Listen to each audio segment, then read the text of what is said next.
Deus, libera os teus anjos aqui agora.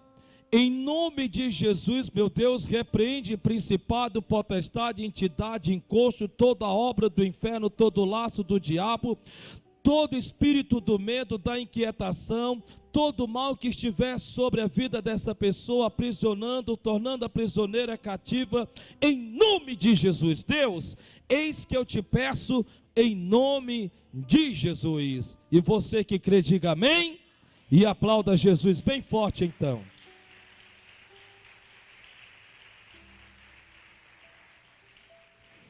Meus irmãos, se você crer que esta noite, em nome do Senhor Jesus, eu estou subindo sobre esse altar para lhe trazer uma palavra profética para a tua vida. Uma palavra profética não é aquela palavra que simplesmente te emociona, te empolga, te sensibiliza. Não. Profecia não tem nada a ver com isso. Profecia é a palavra de Deus divinamente inspirada.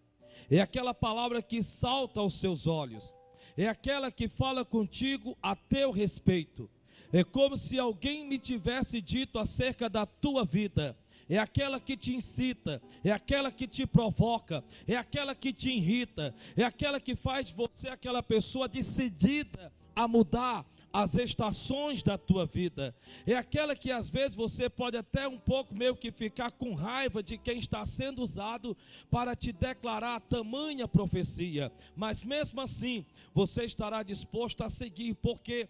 Porque você sabe lá dentro de você que seria impossível que, humanamente falando, eu lhe dissesse tal coisa que não viesse pelo Espírito Santo de Deus.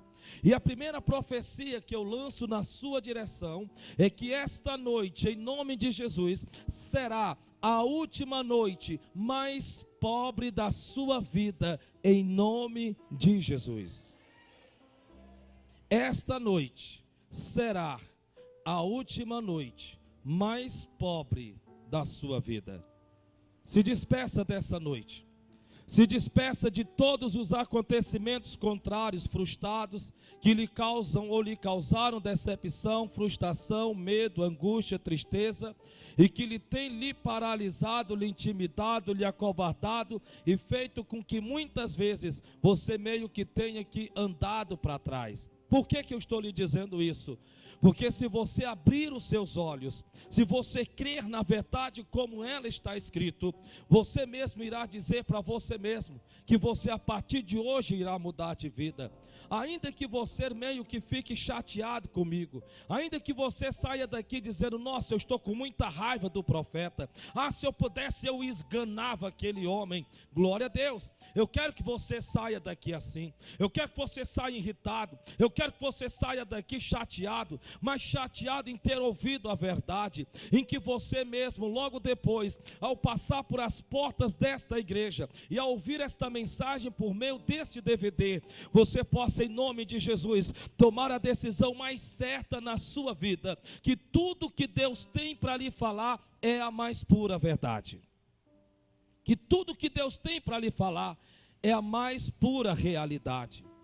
É impressionante como nós temos a tendência de acreditarmos mais na mentira do que nas verdades de Deus. Vou repetir, é impressionante como nós temos, infelizmente, a maldita capacidade de acreditarmos muito mais nas mentiras do diabo do que nas verdades de Deus. Veja que tem pessoas que é mais fácil elas acreditarem que não serão curadas do que acreditarem que pelas pisaduras de Cristo elas já foram curadas. É impressionante.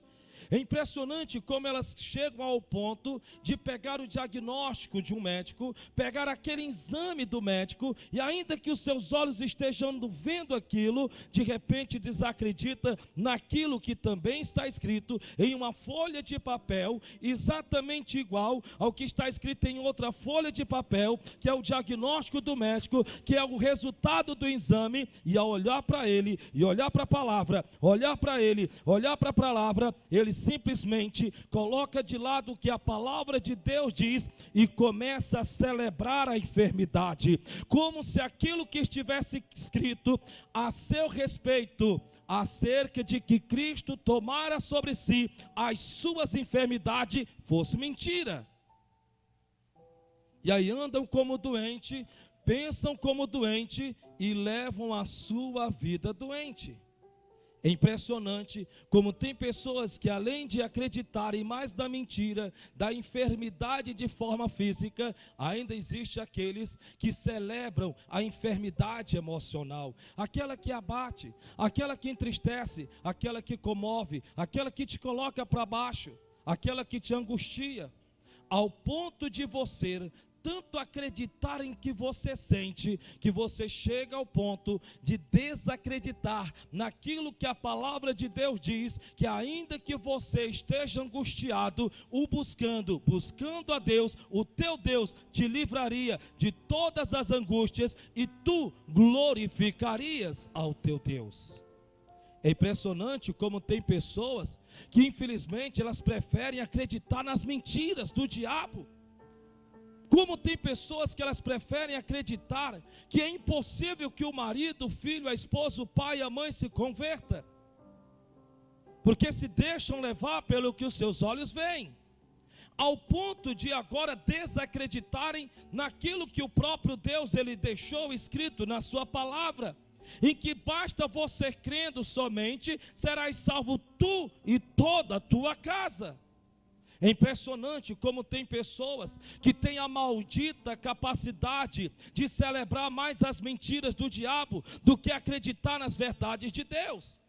Veja que tem pessoas que, se elas ficarem sabendo que dentro do trabalho em que se encontram existe o invejoso, existe o olho gordo, existe o olho esticado, existe o olho estufado, existe aquele que trabalha através de feitiço, de feitiçaria, de macumbaria, ou até o vizinho. Uma vez que você chega em uma casa e agora fica sabendo que o vizinho da tua casa é macumbeiro, é espírita, ou seja ele lá quem for, ao você saber, você já começa a recuar, você já começa a friar, a ficar suar frio, você começa já, ai meu Deus do céu, será que as coisas que estão acontecendo comigo é por consequência de que eu estou no meio de um bocado de gente idólatra, ou porque eu estou no meio de um bocado de gente que trabalha com esse tipo de coisa? Ai, eu não gosto disso não, Deus me livre. E aí às vezes você até começa a desacreditar naquilo que a palavra de Deus diz. Por quê? Porque você celebra muito mais as mentiras do diabo,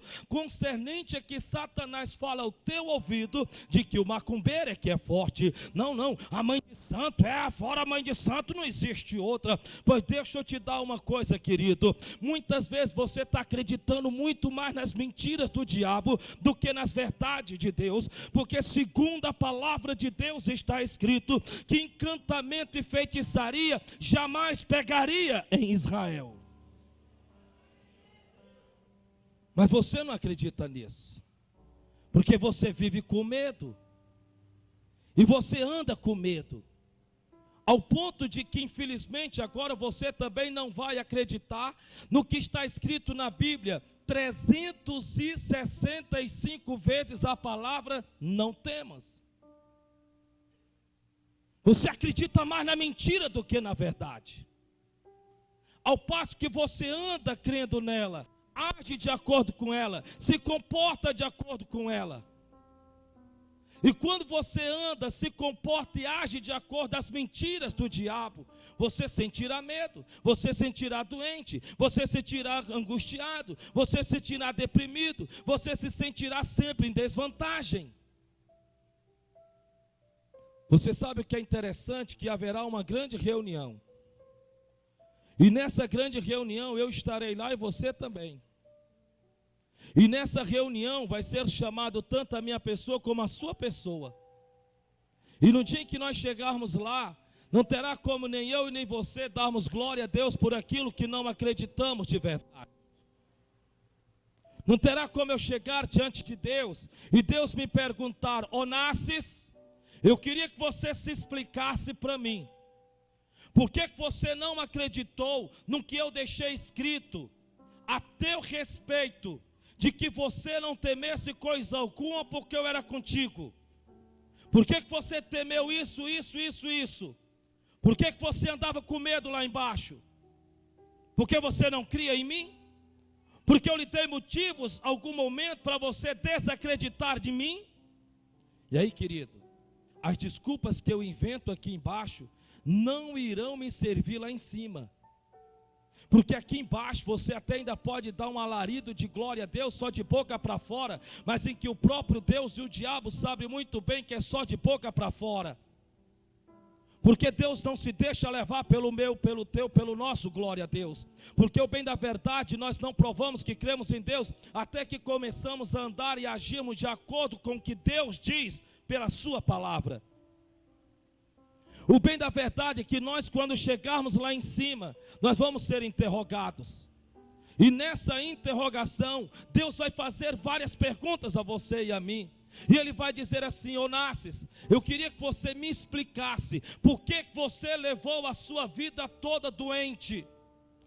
E aí eu talvez vou dizer: não, Senhor, é porque não vai ter como, eu vou ter que, querendo ou não, confessar a verdade, porque nós sabemos que Ele é a pura verdade. Eu não terei perdido a minha salvação por causa disso, mas não deixarei de trazer em Deus a sua indignação pelo fato de o seu filho ter pago um preço tão caro na cruz do Calvário. E Ele vai olhar para mim e vai dizer: Onassis, você escolheu viver uma vida toda doente, quando eu já tinha deixado a sua cura através do sacrifício do meu filho na cruz do Calvário. Você nunca leu que pelas pisaduras de meu filho tu fostes curado? Ele vai chegar para mim, vai chegar para você, e Ele vai me perguntar e vai te perguntar: Onassis, por que você foi uma pessoa tão tímida lá embaixo? Por que você foi uma pessoa tão excluída? Por que você sempre se viu em desvantagem? Por que você sempre se viu aquém? Por que você tem esse sentimento dentro de você? E por mais que eu tente dizer alguma coisa, Ele vai olhar para mim e vai dizer: não me adianta você dizer o que você está me dizendo, porque eu deixei lá escrito que os tímidos não herdarão o reino dos céus. Queridos, eu estarei lá e você também. E Ele vai a mim, a você, a nós nos perguntar. E não terá como nem eu, nem você e nenhum de nós tentarmos trapaceá-lo, enganá-lo e mentir. Aqui nós mentimos, aqui nós tentamos trapaceá-lo, aqui nós tentamos enganá-lo. Quando eu digo tentamos, é porque Ele, que é a verdade, sabe, não pelo que a minha, pela tua, pela nossa boca fala, mas sim pela atitude e comportamento em que eu e você tomamos diante dEle. E de nada adiantará você simplesmente dar um glória a Deus lá em cima. Porque lá em cima não é lugar de glória a Deus na grande reunião, é lugar de confissão. E Ele vai chegar para você, Ele vai dizer assim: Maria, eu quero que você me explique, por que lá embaixo você viveu uma vida miseravelmente pobre? E talvez você vai dizer: ah, Senhor, essa daí é fácil, é porque eu vim de uma família pobre, eu nasci num bairro pobre, numa cidade pobre, nunca tive oportunidade na minha vida, eu sempre fui o aquém da minha família, e aí, Senhor, eu já posso entrar? E Ele vai olhar para você e vai dizer: calma. Todas essas tuas desculpas só servem para você justificar o teu sentimento de culpa, mas deixa eu te falar uma realidade para ti, Maria. Se você não sabe, a obra consumada através do meu filho na cruz do Calvário não só te garantiu a salvação, mas te garantiu também uma vida próspera lá na terra, o cujo está escrito em que o meu filho se fez pobre para te tornar rico. E aí mais uma vez você vai ter que baixar a cabeça. O que é interessante, talvez esta grande dificuldade que nós temos de acreditarmos na verdade que é a Bíblia Sagrada, talvez seja porque o nosso Deus é mentiroso, é um charlatão, um trapaceiro, um falso, um fingido. E eu concordo com você. Você tem razão. Você não pode acreditar, porque ele é um mentiroso, enganador. Tanto ele é um enganador, que ele não deixou nem para mim, nem para você, nenhuma testemunha daquilo que ele quer fazer na minha, na tua, na nossa vida. Mas deixa eu lhe dizer uma coisa. Eu acho que com esse pensamento, eu acredito que nós não iremos nos dar bem com ele. porque ele já vem quebrando as minhas pernas, já vem quebrando as minhas desculpas, e já vem dizendo para mim que ele não é homem para que minta, e nem filho do homem para que se arrependa, e aquilo que ele deixou escrito como promessa, ele cumpre. 1-0 para Deus.